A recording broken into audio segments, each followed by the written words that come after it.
These shares are sold to people like you and me.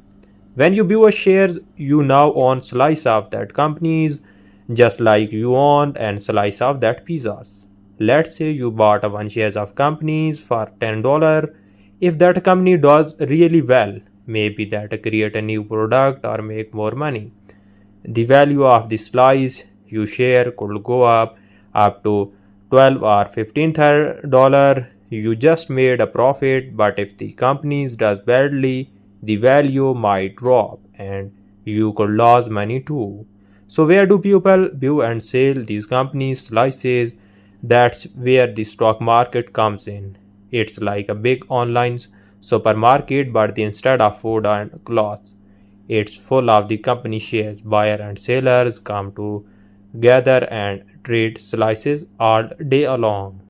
You don't have to be rich, smart, or wear suit to take part. Today in countries the USA, UK, and other Europe countries, anyone can download an app and start with even only $5 or 10. You can invest from your phone while lying on your sofa. The magic is when you invest, you are not just putting your money somewhere. You are becoming a part owner of companies you use every day, like a phone you use, the coffee you drink, or clothes you wear. So let's keep it simple. A company is like a pizza.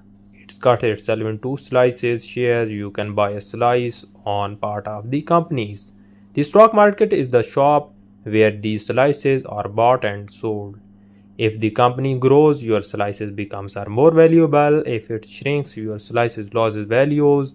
And my friend, is how the stock market works, like owning slice or the world biggest pizzas. Alright, let's take this a little further. We talk about how companies